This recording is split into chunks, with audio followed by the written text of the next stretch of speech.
I hope it is not 12 noon right now, so I can say very good morning to all of you. Warm welcome to the city of Bangalore, and I'm using a word here, Karnataka as an ace. So warm welcome to the delegation here. We're very excited to have you here in the town.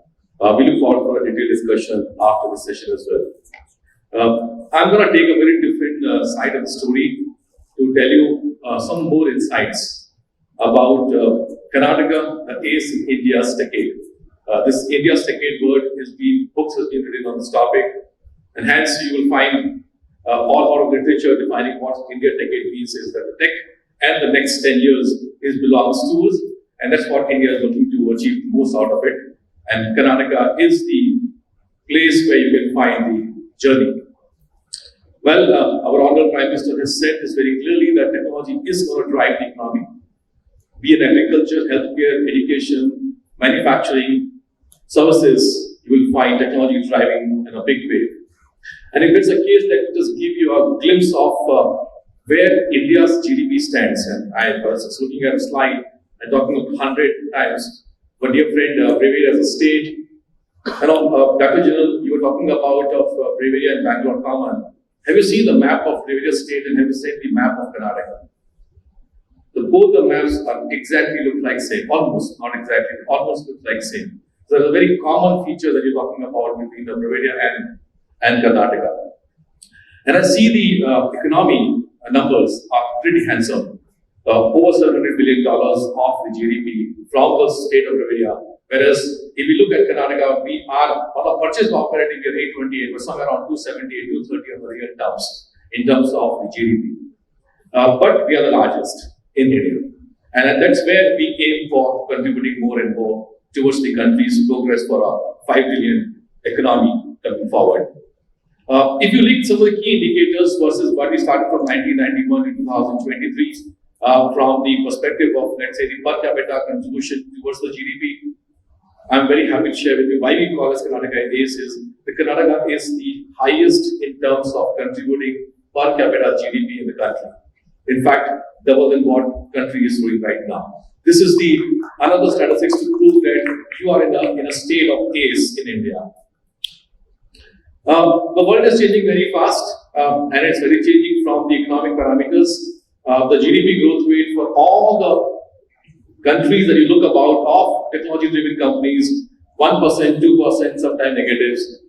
We are progressing as in India more than 6% on a yearly basis. And just to let you know, Karnataka is progressing more than what India is progressing. So you are again called as an ace here. And why we so so? Because of our population and the median age for us is roughly around 28 years. The population that we have here is huge, and there's productive bulk. And are we going old in coming years? No, we're not. We will be continuing to be a young population, friends, and that's the reason that the biggest market comes up from here. 15 to 64 years of productive age growth. 60% of the India's population is going to be in this group. And this 60% population plus 300 million population, which is going to cross from middle class, is going to be driving the another level of economic growth for us. Are we dependent upon exports? Actually, yes, but also our huge domestic market is giving us an input for a growth of economy. Digital economy and digitization is changing the world. Pick up the parameter of the internet users, smartphone users, urban population, 60% of the world population on an average using all these high-tech stuff. India is not far behind. We are actually growing almost 20% CGR basis in terms of our use of internet, use of mobile phones.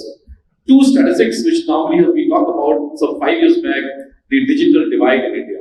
I just want to demystify this completely. Urban population and the rural population of internet users are almost same.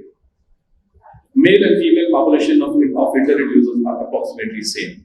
And I think this demystify the myth that there is something called world divide. Now there is nothing. We are changing much faster than what we had thought about 5 years back. Friends, this slide is very important because why we are using technology is because in internet, the cost of 1 GB data in US is $8. Whereas in India, the cost is $0.09, 9 cents per GB. So imagine the way that you're looking at it.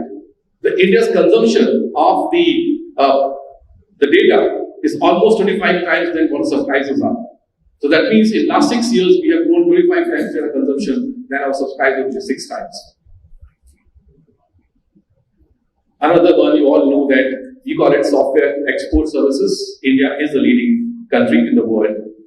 But if you look at the right side paragraph, pictures, pick up anything we call as the oil exports from Saudi Arabia, pick up the automobile exports, etc.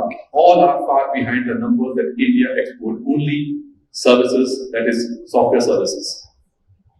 We are far ahead. Just to let you know, of that, the city of Bangalore gives almost more than 40% of exports from one city is Bangalore itself, where you're sitting right now.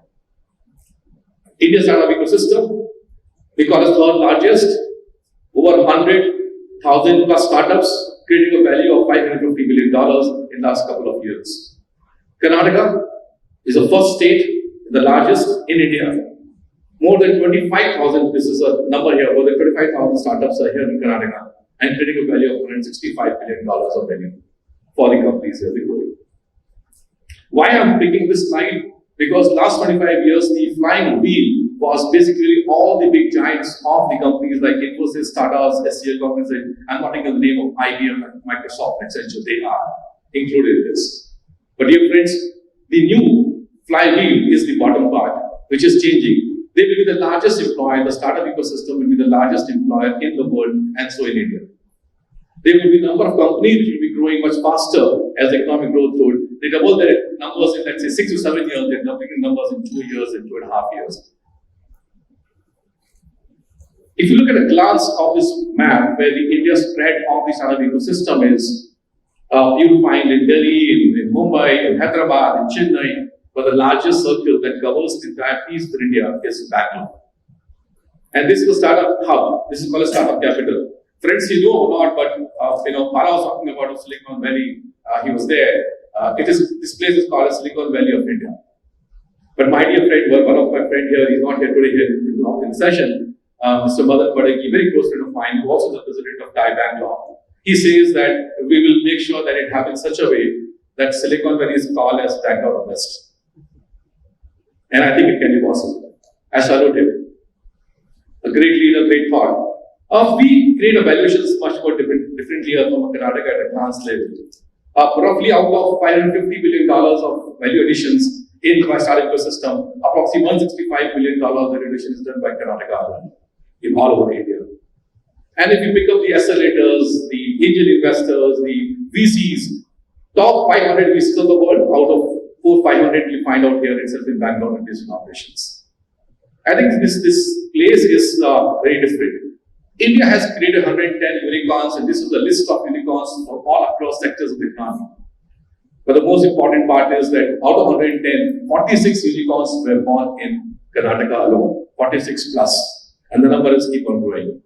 This slide gives you the picture about the spectrum of the unicorns spread across the Karnataka. From enterprise to the healthcare to the AI, you'll find everyone. In fact, the recent one, which has become a unicorn, is an AI. A company we started almost a year back and became a unicorn. This is a very powerful feeling for all of us, friends. Indians are the co-founders of the world's unicorns. In fact, Indians are the largest numbers of world unicorns, especially in the US. And that proves that our mindset is there to be part of entrepreneurship and innovation coming together. Total value that we created so far from the Indian perspective is 4.2 trillion.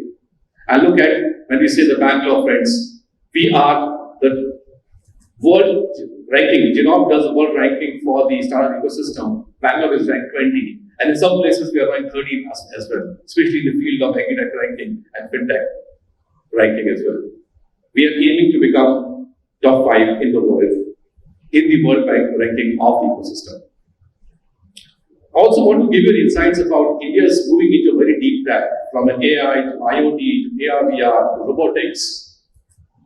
And all these areas, a lot of work is happening by the government of India and the state government. India's largest AI and robotic hub is called Art Park, which is based out of Indian Institute of Sciences. I don't know if the delegation is visiting that or not, but if your time permits, please do visit this Art Park, which is the largest garage of AI and robotics. You will find amazing innovations happening in this place. The nanoscience is another area for us where we're growing very fast. Once those statistics to prove that the digital media is a mainstream media, and then if you see the top YouTube channels, top 3 out of top 10, there are top 3, number 1, number 2, number 3, and number 9 are actually from India. And the largest viewers on the YouTube digital media is actually Indians. So we are leading not only from a consumer, but also from the market leadership perspective. The gaming industry is also becoming very, very important and critical. More than 500 million population of the country is actually using gaming. Out of them, 110 are paid users. That means there's a commercial value attached to that. It's growing very fast.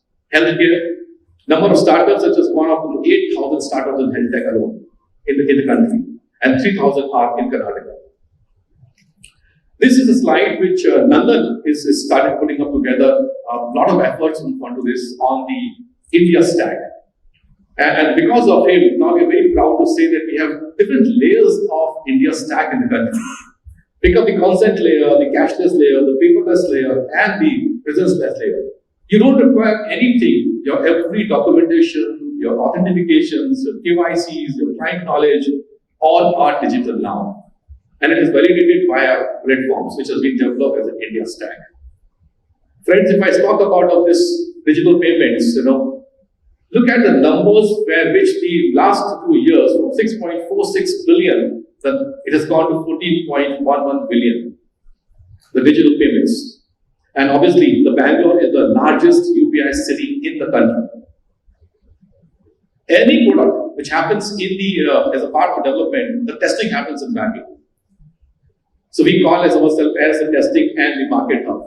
The ONDC is another coming up as an India stack, which is like e-commerce for any person to come and join. It's not the rule of the big companies of e-commerce who will say that my terms and conditions and the retailers will have to come follow that. It's not. Now we're making a very open platform called as ONDC. And again, testing happens in that now.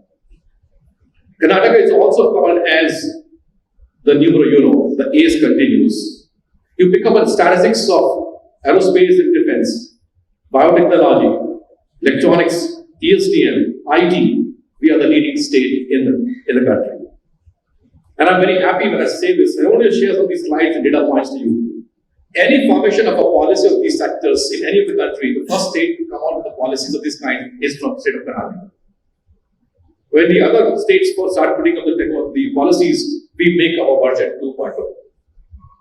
And those policies, the openness, the communications, the industry partnership, we set up those vision groups with the industry. And those vision groups drives the economic growth of the state here. When there was no department of IT, BT, so the information technology department of the ministry, IT was still flourishing as an industry in Karnataka.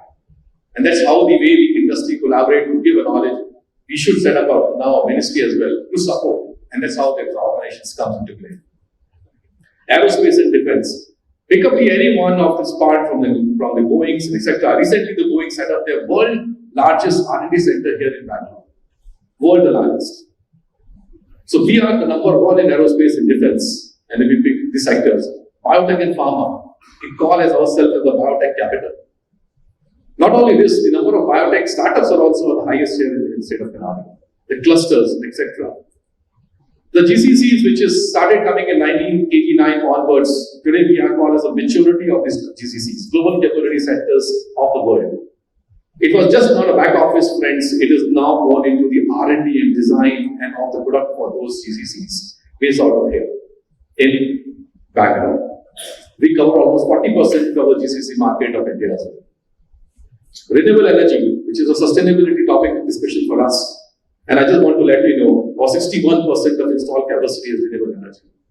So when we serve our industry, we make them certain, please go and talk to your clients that you are producing or servicing because of the installed capacity of renewable energy. So you are green, you are clean. And we are number 1 in innovative index, as given by the government of India all the time. Another case becoming stronger is to create an organization called KDEM, Karnataka Digital Economy Mission. And just to give a light on to this is a mission to ensure that the country's $1 trillion digital economy aspiration can only be covered if Karnataka stands up and contribute more than $300 billion on this. And we, as a state, look forward to contribute that $3 billion a digital economic contribution to this. And this is the reason that a new organization like a mission has been set up, where industry sits on the board and design the strategy and we execute them. I end up with my talk saying that you are the most welcome to Karnataka, the ace of India. Thank you.